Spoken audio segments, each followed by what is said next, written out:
Hello friends, कैसे हैं आप लोग। कैसा चल रहा है। अभी तक हम लोग 4 चैप्टर्स देख चुके हैं। मैकेनिक्स का टेक्निकली जैसे हमने बताया, अभी हम लोगों ने एक चैप्टर देखा था जो इंपॉर्टेंट था, 1D मोशन। ठीक है, वहां से ही कोर मैकेनिक्स स्टार्ट होता है। आज हम लोग बहुत ब्रिलियंट चैप्टर है मैकेनिक्स का, बहुत इंपॉर्टेंट पार्ट भी है।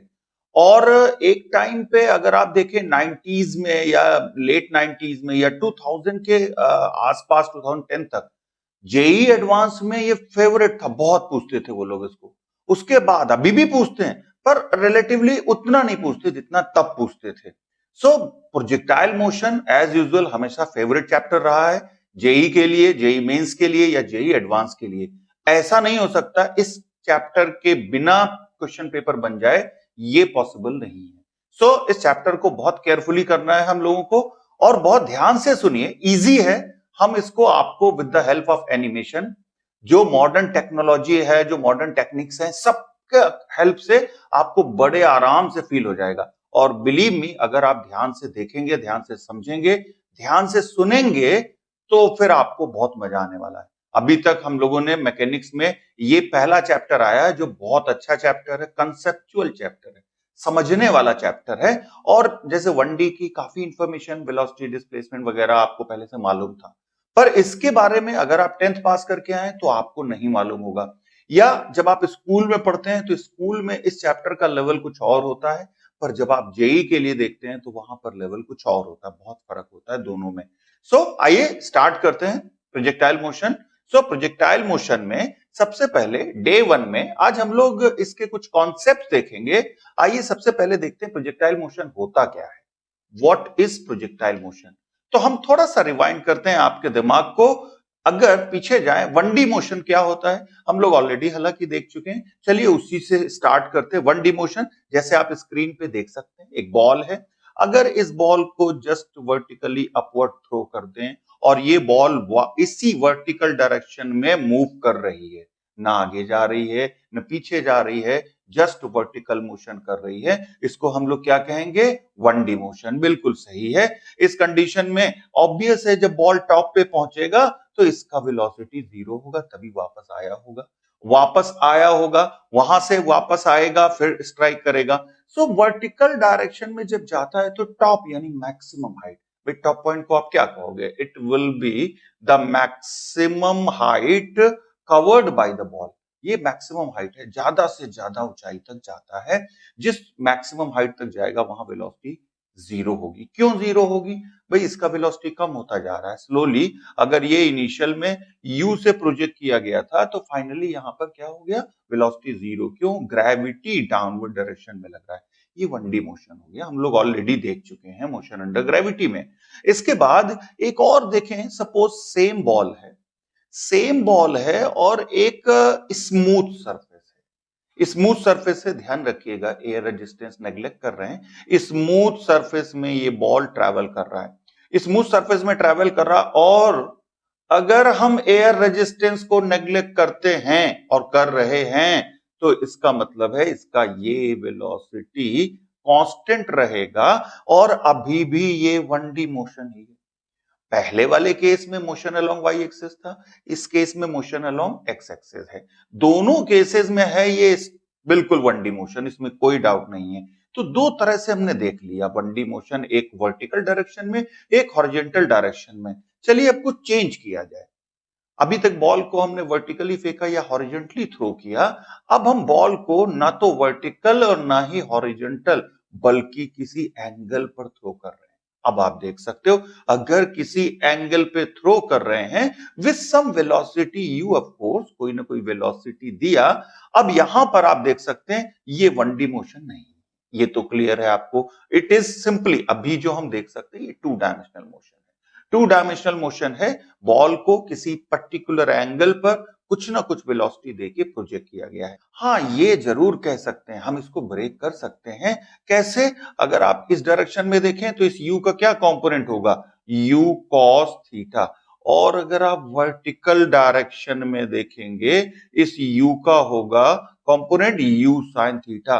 ग्रेविटी किसको इफेक्ट डालेगा, of course u sin theta को डालेगा, क्योंकि ग्रेविटी का डायरेक्शन तो वर्टिकली डाउनवर्ड होता है ना।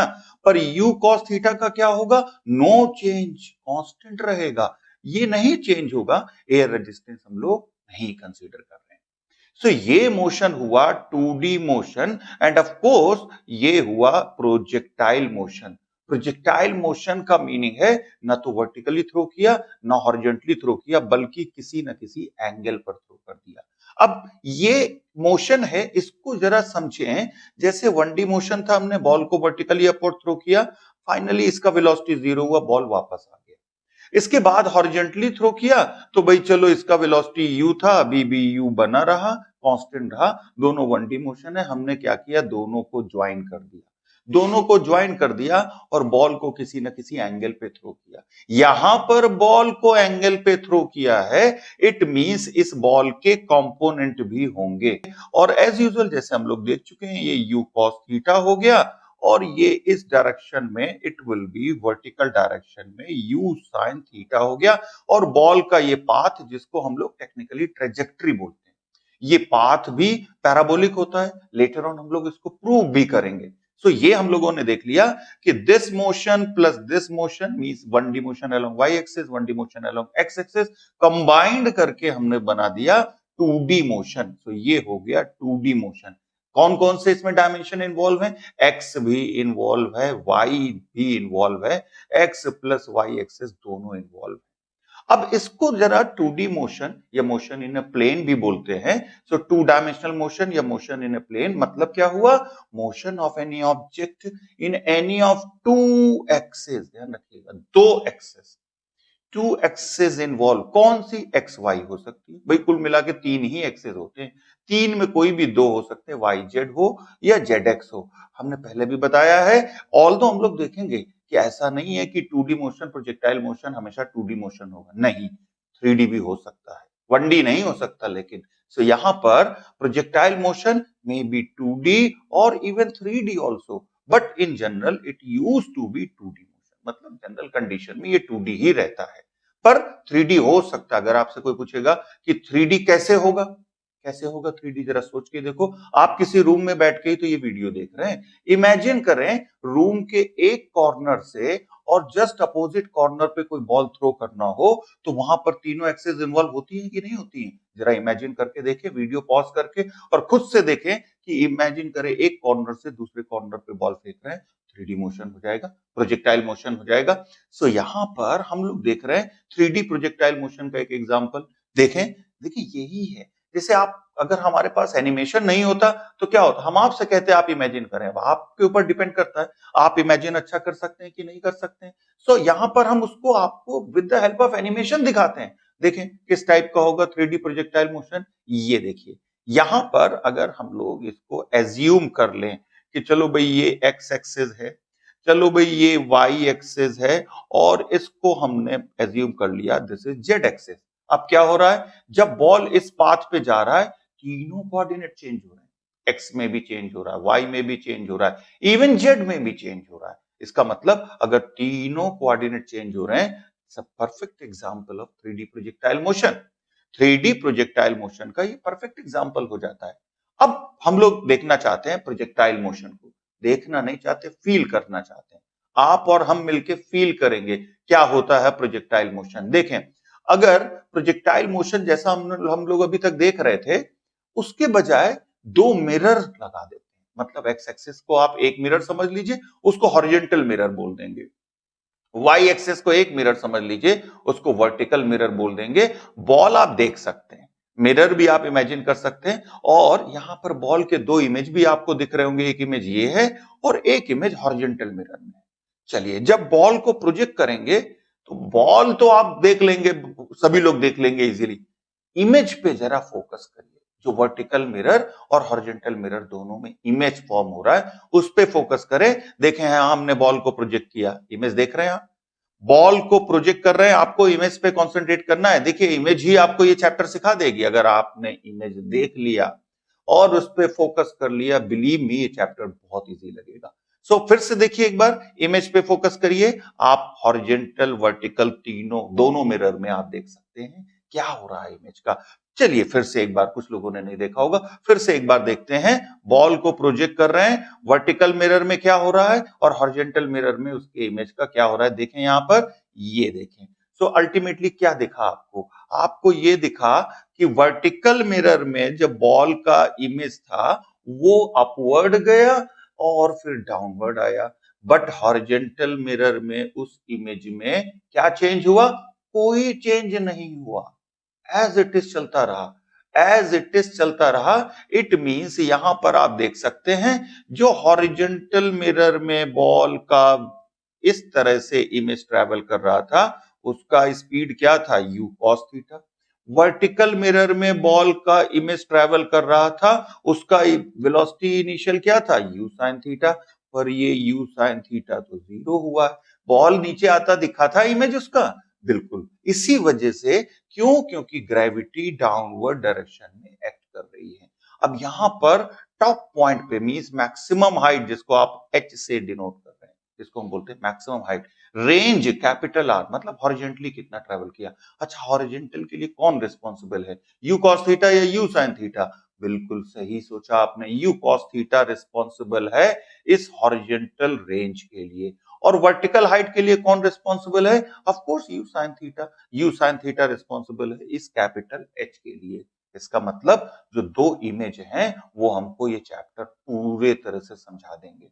अगर आप दोनों को स्प्लिट करके देख लेंगे ये चैप्टर पूरे तरह से क्लियर हो जाएगा। सो यहां पर वर्टिकल मिरर पहले देखते हैं वन बाय वन, सिर्फ वर्टिकल मिरर पे फोकस करिए। वर्टिकल मिरर पे इस बॉल को कुछ वेलोसिटी दिया गया था, क्या वेलोसिटी दिया गया था इस बॉल को, देखिए वर्टिकल मिरर में इनिशियल वेलोसिटी दिया गया था u साइन थीटा, और जब यहां पर पहुंचा तो इसका ये वेलोसिटी क्या हो गया, जीरो। यू साइन थीटा पे ऐसे भी लिख सकते हैं कि नहीं लिख सकते हैं, velocity along Y axis initial velocity और final velocity along Y axis zero हो गया, और ये हाइट इसका, it will be the maximum height, ये इसका मैक्सिमम हाइट होगा।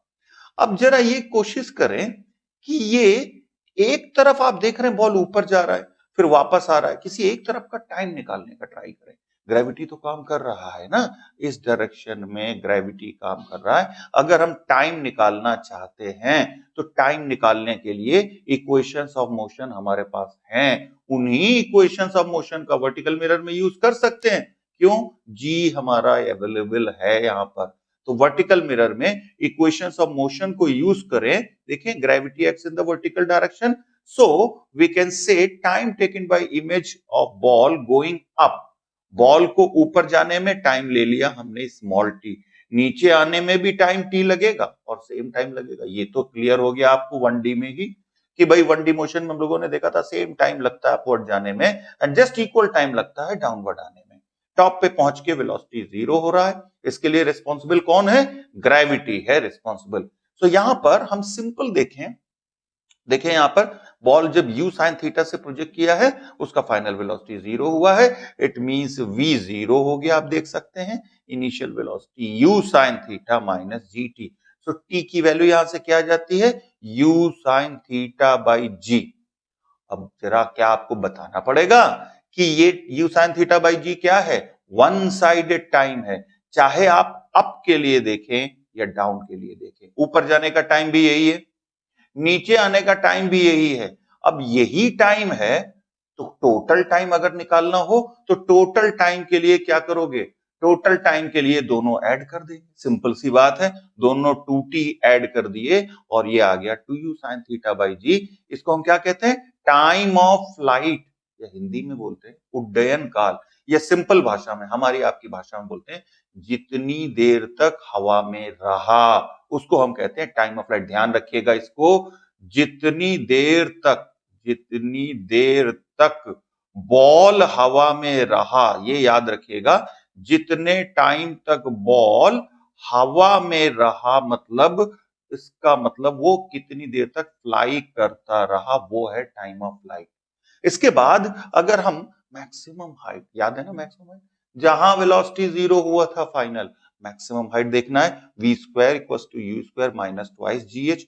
वी तो जीरो हो जाएगा यहाँ पर, initial velocity u sine theta का स्क्वायर माइनस 2g और कैपिटल H हो गया मैक्सिमम हाइट। चलिए मैक्सिमम हाइट यहां से मिल गया हमको। चलो भाई मैक्सिमम हाइट मिल गया, u square sine square theta by 2g। Result नहीं याद करने हैं, फिजिक्स में याद करने जैसा कुछ नहीं होता है, आपको ये रिजल्ट याद नहीं करने हैं, इस बात को ध्यान रखिएगा। सो मैक्सिमम हाइट मिला u square sine square theta. इनको अगर हम सिंपल फॉर्म में भी लिख सकते हैं। कैसे सिंपल फॉर्म में? देखिए ये वो है जितनी हाइट तक बॉल गया है, इससे ऊपर तो नहीं गया है ना, तभी कह रहे हैं मैक्सिमम हाइट। सो ये वो है जितनी हाइट तक बॉल गया है, इसीलिए इसको कह रहे हैं मैक्सिमम हाइट। इसका मतलब इससे ऊंचाई तक बॉल नहीं जा सकता। सो यहां पर इसको आप ऐसे भी कह सकते हैं, टाइम ऑफ फ्लाइट की बात करें 2u, u sin थीटा किसके अलोंग था? y एक्सिस के अलोंग था, बाई g हो गया। इसको आप क्या कह सकते हैं? uy square, u sin theta का स्क्वायर है, डिवाइडेड बाई 2g हो गया। याद नहीं करने हैं रिजल्ट, याद रखिएगा इस बात को कि ये रिजल्ट याद नहीं करने, रटने नहीं है। सो मैक्सिमम हाइट के बाद में अब हम फोकस करते हैं हॉरिजॉन्टल मिरर पे। सिर्फ हॉरिजॉन्टल मिरर पे फोकस करिए, no need of vertical mirror. देखें यहां पर बॉल हॉरिजॉन्टल मिरर में कैसे मूव कर रहा है, कैसे मूव कर रहा है, क्या वेलोसिटी लेके जा रहा था बॉल हॉरिजॉन्टल मिरर में? u cos theta, u cos theta ये वेलोसिटी रही है, यहां भी, यहां भी, यहां भी, यहां भी, सब जगह पर क्या वेलोसिटी रहा है? u cos थीटा कांस्टेंट रहा है। अच्छा बताओ कौन चेंज करेगा u cos थीटा को? ग्रेविटी तो कर नहीं सकता, ग्रेविटी तो यहां पर काम कर रहा है। हॉरिजॉन्टल में ग्रेविटी का कोई मतलब नहीं है, स्मूथ सरफेस है, तो इसका मतलब है इस इमेज का u cos theta that remains constant. और अगर u cos थीटा कांस्टेंट रहता है, इट मींस ये u cos थीटा कांस्टेंट रहेगा। इससे तो यही जाहिर हो रहा है ना, इसका मतलब है कि यहां पर हम लोग कह सकते हैं इस रेंज के लिए रिस्पॉन्सिबल, जिम्मेदार कौन है? u cos theta. अच्छा क्या आप सोच सकते हो यहां से बॉल को यहां तक आने में कितना टाइम लगेगा? कौन बताएगा आप में से? बताओ भाई कौन बताएगा कितना टाइम लग रहा होगा? क्या टाइम आपने अभी कैलकुलेट किया है? बिल्कुल किया था, कैपिटल टी टाइम ही तो लग रहा होगा, जिसको हम लोग कह रहे थे टाइम ऑफ फ्लाइट। भाई बॉल ऊपर गया, नीचे आया, टोटल टाइम हो गया। अब जितनी देर में ऊपर गया वो टाइम यहां तक हो गया, फिर वापस बॉल आया, वो टाइम यहां तक, टोटल टाइम क्या हो गया? Capital T. इसका मतलब हम लोग यहां पर कह सकते हैं वेलोसिटी रिमेन्स कांस्टेंट। सो हम इक्वेशन ऑफ मोशन यूज नहीं कर सकते। इक्वेशन ऑफ मोशन यूज नहीं कर सकते until any external reason present to change u cos theta, like air flow हो, हवा का फ्लो हो अगर कंसीडर हो रहा हो, या एयर रेजिस्टेंस हो, तब तो u cos थीटा वहां पर कांस्टेंट रहेगा। सो ये हमें समझ में आ गया कि जब तक यहां पर एयर फ्लो जैसा रीजन नहीं प्रोड्यूस होता, तब तक u cos थीटा कांस्टेंट रहेगा। तो क्या करेंगे हम लोग? यहां पर हम लोग करेंगे velocity equals to displacement upon time. Equation of motion तो यूज कर नहीं सकते, इसका मतलब velocity equals to displacement upon time. So ये कह सकते velocity u cos theta, displacement r, जिसको रेंज कह रहे हैं, divided by capital T। It means r आ गया u cos theta into t। t तो कैलकुलेट कर चुके हो अभी, क्या आया था t? याद नहीं करना है, पढ़ के आए हैं तुरंत याद हो सकता है, 2u sin थीटा बाई जी। चलिए वैल्यू रख देते 2u sin theta by g. अब यहां पर एक फॉर्मूला ट्रिग्नोमेट्री का होता है, सभी को मालूम है, sin 2 theta 2 sin theta cos theta. अब देखो यहां पर ये 2 है, sin theta cos theta, so इसको हम लिख सकते हैं u square sin 2 theta divided by g, और ये हो गया रेंज, इसको हिंदी में परास भी बोलते हैं। सो रेंज का रिजल्ट आ गया। इट मींस अल्टीमेटली हमारे पास 3 रिजल्ट आ गए। कौन कौन से? नंबर 1 टाइम ऑफ फ्लाइट, क्या आया था result? 2u sin theta by g आ गया सबके पास। दूसरा result u square sine square theta by 2g, किसका? मैक्सिमम हाइट का, बिल्कुल सही। तीसरा रिजल्ट भी आ गया, किसका? रेंज का, u square sine 2 theta by g. Sine 2 theta को 2 sin थीटा cos थीटा लिखते हैं, अल्टीमेटली एक होगा ux। अरे यार भाई ये तो क्लियर है ना, ux क्या था? u cos थीटा, और uy क्या था? u sin theta. क्लियर है? इट मींस ये 3 रिजल्ट आ गए। अब ये 3 रिजल्ट रटने में टाइम किल मत करो, बिल्कुल एनर्जी अपनी वेस्ट मत करो, ठीक है? ये 3 रिजल्ट आ गए, ठीक है। अब इसके बाद ये 3 रिजल्ट क्यों हम कह रहे हैं कि इतना ज्यादा यूजफुल नहीं है?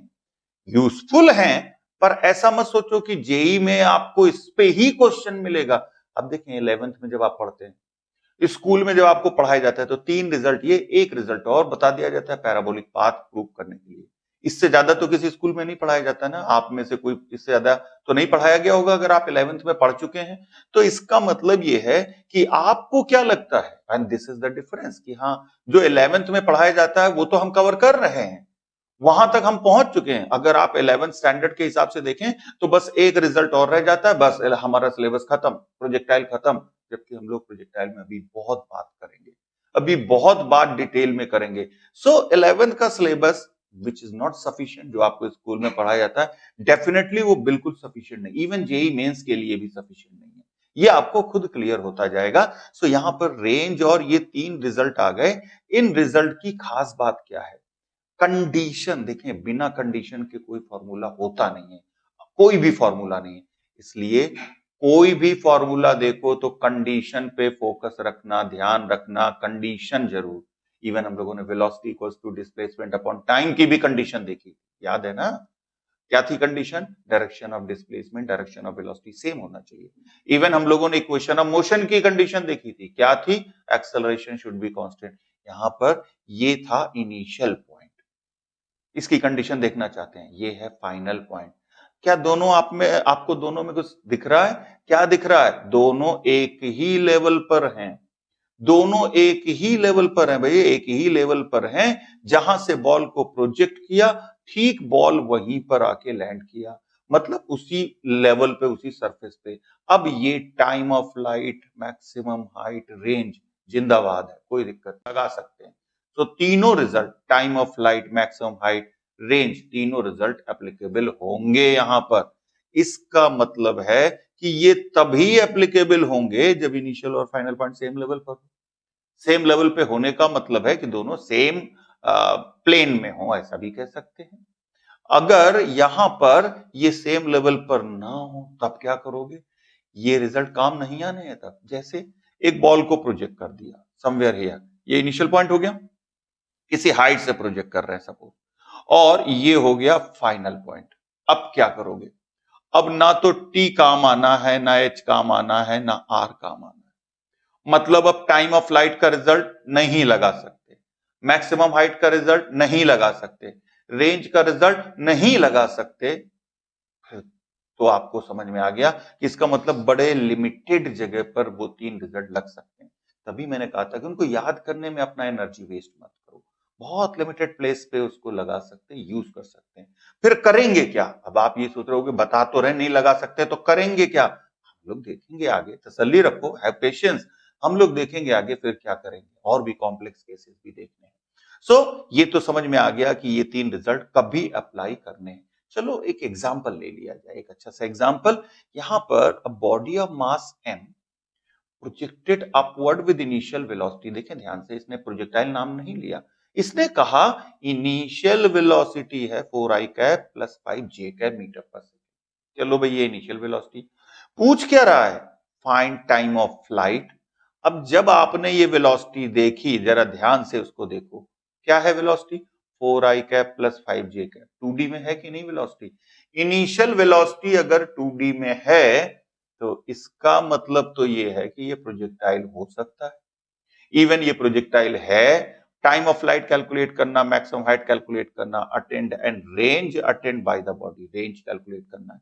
यहां पर आप देखें, सपोज ये वाई एक्सेस है, ये एक्स एक्सेस है, और या वर्टिकल मिरर है ये, और ये हमारा जो हम लोग देख रहे थे हॉरिजेंटल मिरर है। यहां अगर आप यूएक्स की बात करें तो यूएक्स कितना है? 4 है। देखिए ध्यान से, यूआई की बात करें तो जो जे कैप के साथ दिया है ये जे कैप होगा, और ये आई कैप के साथ होगा। इसका मतलब हमको गिवन है u 4i cap plus 5j cap metre per second, u x 4 metre per second, u i 5 metre per second. सीधे से रिजल्ट बेस्ड क्वेश्चन। खुश मत होना कि ये बड़ा टफ क्वेश्चन, नहीं, ये बहुत सिंपल क्वेश्चन है। जस्ट दिमाग में आपके ये भी डालना है कि उस फॉर्मूले में you why you x vector form में हो तो भी यूज कर सकते हैं। टाइम ऑफ फ्लाइट मिल गया यहां से 1 second. Similarly height, maximum height, यहां पे भी u y square, that means 1.25 metre. अब रेंज 2ux इंटू uy, देखें वैल्यू रख दें 2ux 4 uy 5 और ये सॉल्व करने पे आ जाता है 4 मीटर, रेंज भी मिल गया। सिंपल क्वेश्चन था, हमको सारी चीजें कैलकुलेट हो गई। सो फ्रेंड्स, यहां तक आपको क्लियर हो गया ना सभी को कि हम लोग अभी ये एक तरह से 11th स्टैंडर्ड का हम लोगों ने पढ़ा, अभी स्कूल लेवल का पढ़ा अभी तक। अब जरा इसको और थोड़ा सा इनहेंस करें, जो पढ़ा है उसके क्या एप्लीकेशन हो सकते हैं ये भी तो देखा जाए। जो अभी तक हमने पढ़ा, मतलब अभी हम उस प्रोजेक्टाइल पे नहीं जा रहे हैं जहां initial point final point different level पे होता है। हमने ठीक है ये एज्यूम कर लिया ये है, चलो इसी के एप्लीकेशन देखी जाए, इसी की अप्रोच देखी जाए। सो सबसे पहले इसमें अप्रोच है maximum range to get maximum horizontal distance covered by any mass in projectile motion, we must have a unique specified angle। जरा आप देखो यहां पर बॉल को प्रोजेक्ट कर रहे हैं यू स्पीड यू वेलोसिटी से, एंगल अल्फा है, ऑब्वियसली ये रेंज आर है। अब हम ये चाहते हैं कि इस रेंज को मैक्सिमाइज करना, मैक्सिमाइज करने के लिए क्या कर सकते हैं, कुछ है हमारे ऑप्शन। हम पूरी ताकत से फेंक सकते हैं, चलो वो भी यू ही था, पहले भी हम ट्राई कर रहे थे पूरी ताकत से थ्रो करने का।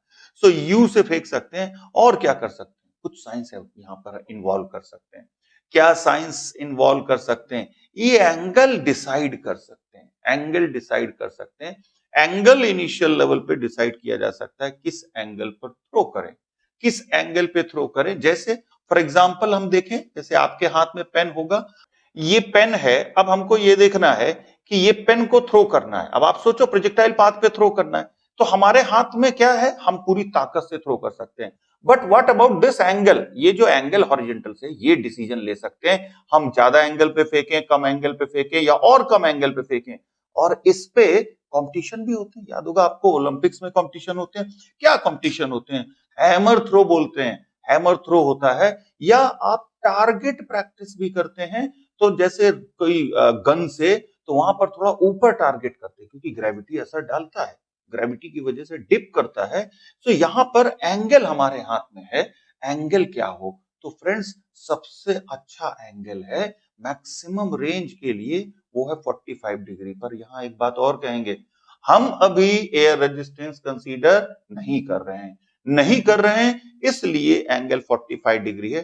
पर आया कहां से, ये भी तो आपके अंदर डाउट होगा, ये कहां से आया, हम कैसे कहते हैं 45 डिग्री, किसने बता दिया हमको, ताकि हम मैक्सिमम रेंज हासिल कर लें, तो ये 45 डिग्री ही क्यों आया। सिंपल है, ऑल्दो आप लोग जानते होंगे, ये भी स्कूल में बताया गया होगा आई होप। रेंज का फॉर्मूला क्या होता है, u square sine 2 theta by g for R max. अब देखें आर मैक्स के लिए यू हम पूरी ताकत से फेंक रहे हैं, एक है जो डिसीजन लेना है initial angle sine 2 theta, sine 2 theta की वैल्यू मैक्सिमम हो गई अगर, तो रेंज मैक्सिमम हो जाएगा। अब जरा साइन 2 थीटा मैक्सिमम क्या होगा, 1, साइन 2 थीटा मैक्सिमम 1 होगा, और यहां से 2 थीटा की वैल्यू साइन 90 की वैल्यू 1 होती है, ये तो मालूम है। थीटा 45 डिग्री होगा, इससे आ गया हमको 45 डिग्री पे थ्रो करेंगे तो रेंज मैक्सिमम होगा। कितना होगा रेंज, अगर मैक्सिमम भी होगा तो कितना होगा, अरे भाई फॉर्मूला याद है, R equals to u square sine 2 theta by g. अब देखो ये तो हो गया 1, क्लियर है, तो हमारे पास क्या बचा, यू स्क्वायर बाई जी बचा, R maximum u square by g हो गया। एंगल याद रखिएगा 45 डिग्री, और ये भी याद रखना कि हम लोग यहां एयर रेजिस्टेंस कंसीडर नहीं कर रहे हैं।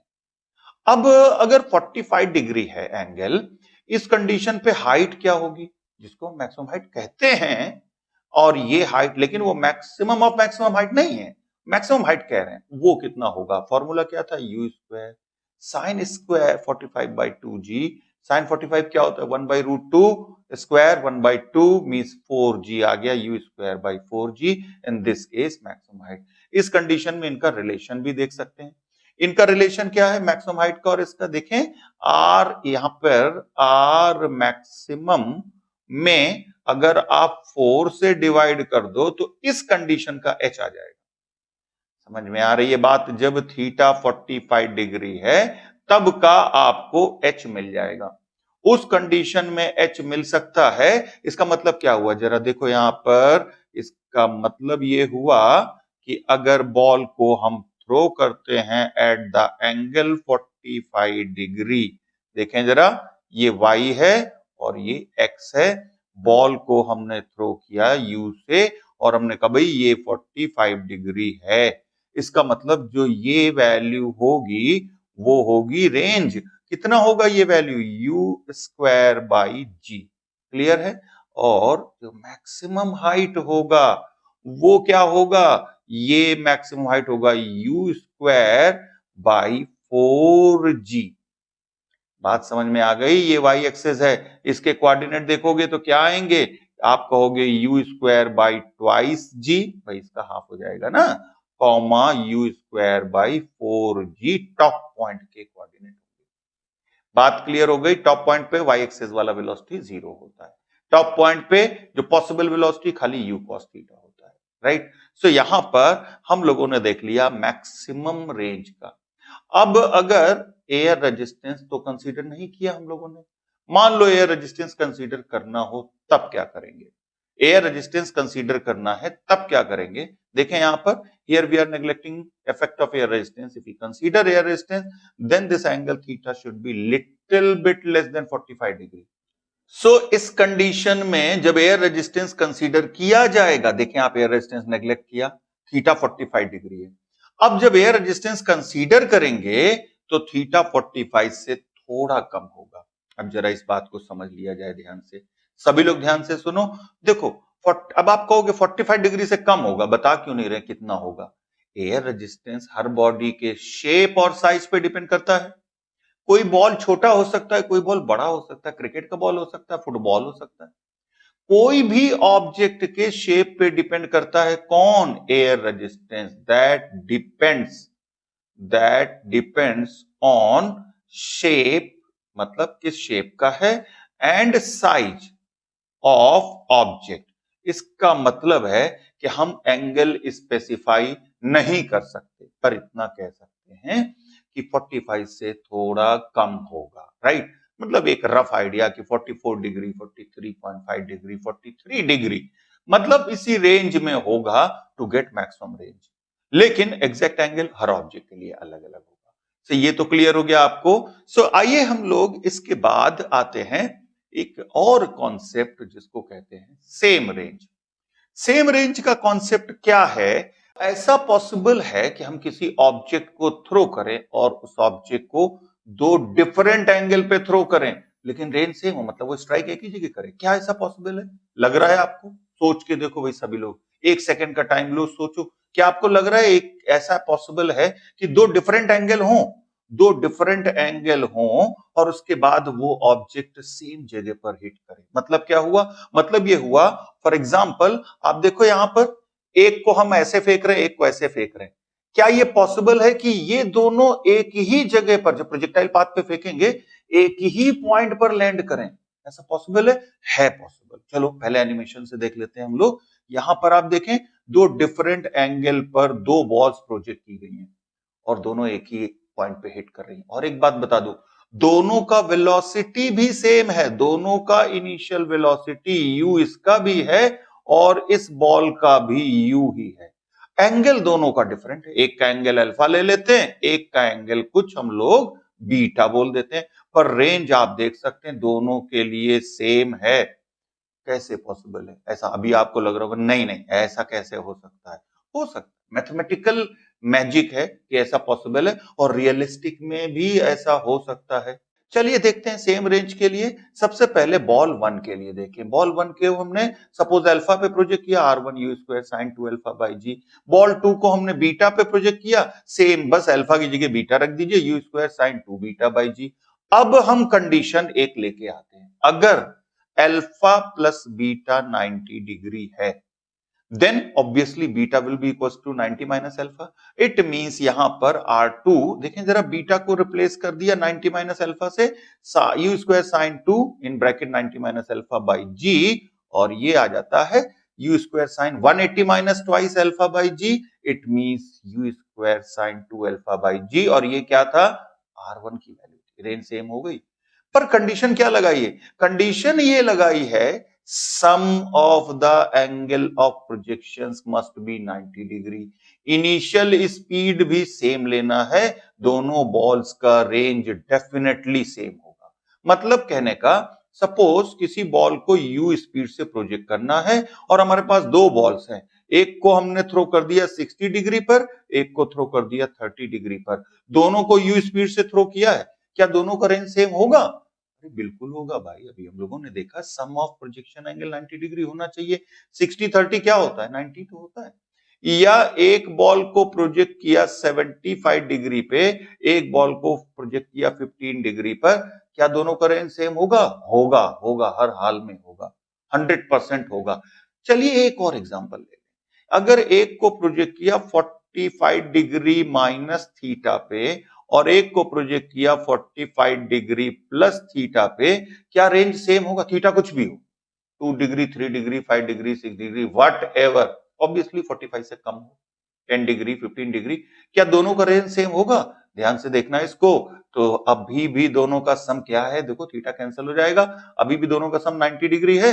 और ये जेई एडवांस में आ चुका है, जेई मेंस में भी एक बार आ चुका है। एक प्रोजेक्टाइल को प्रोजेक्ट कर दिया 40 माइनस थीटा पे, एक को 40 प्लस थीटा। कैलकुलेट करने की जरूरत नहीं है, यहीं पे इसको लॉक कर लेना। कैलकुलेशन में 2 मिनट खराब नहीं करने हैं, यही लॉक कर लो कि दोनों का सम ऑफ एंगल 90 डिग्री है।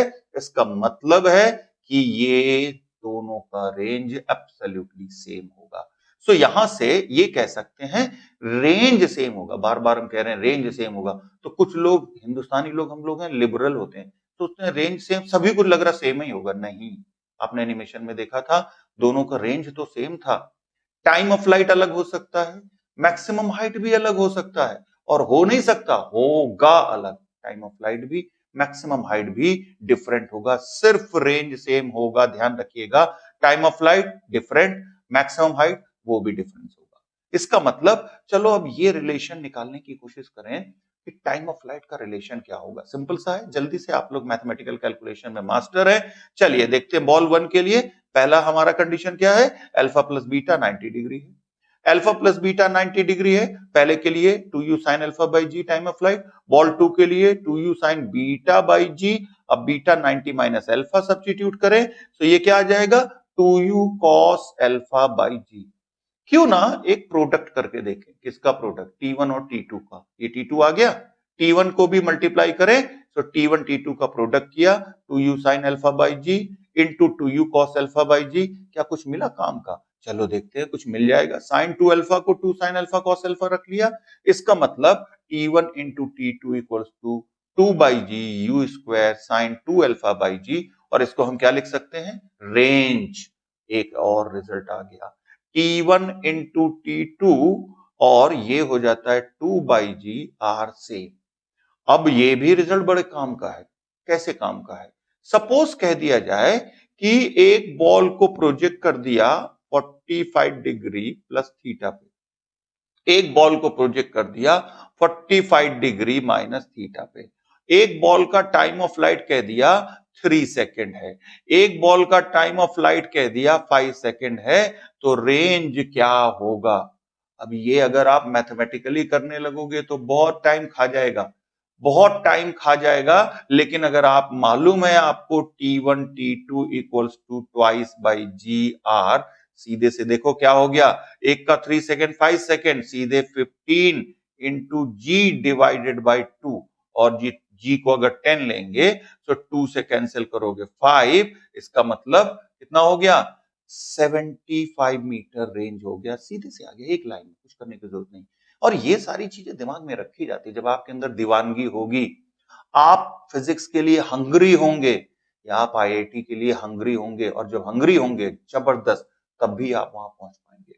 सो इसका रेंज आ गया 75 मीटर। इसके बाद इसमें हम लोगों ने जैसे टाइम ऑफ फ्लाइट का देख लिया, चलो क्यों ना अपने मन से इनोवेशन करें, मैक्सिमम हाइट का भी रिलेशन निकाला जाए। चलो मैक्सिमम हाइट का रिलेशन निकालते हैं इस कंडीशन में। कंडीशन वही है, alpha plus beta 90 degree. First case में हमने देख लिया, फर्स्ट बॉल के लिए h1 u square sine 2 alpha by g. Second ball के लिए u square sine square beta, beta क्या है? 90 माइनस अल्फा बाई 2g। चलिए सब्स्टिट्यूट कर देते हैं, sine square 90 minus alpha by twice g, ये आ जाता है u square cos square alpha by 2g।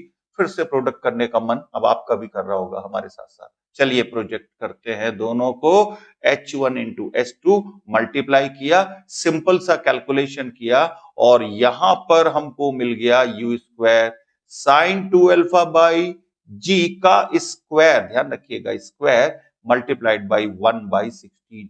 और ये जो u square sine 2 alpha by g है क्या, अरे रेंज ही तो है भाई, तो इसका मतलब r स्क्वायर बाई 16। और यहां से एक इंटरेस्टिंग केस आया, r equals to 4 root H1H2।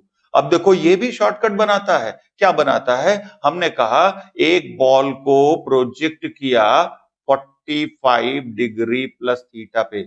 मैं 45 डिग्री प्लस थीटा का एग्जांपल क्यों ले रहा हूं मालूम है, थीटा वेरिएबल है, जो मर्जी हो रख लो, मतलब एक ये केस बताने से सैकड़ों केस हो जाते हैं, आप जो मर्जी हो थीटा रखते जाओ।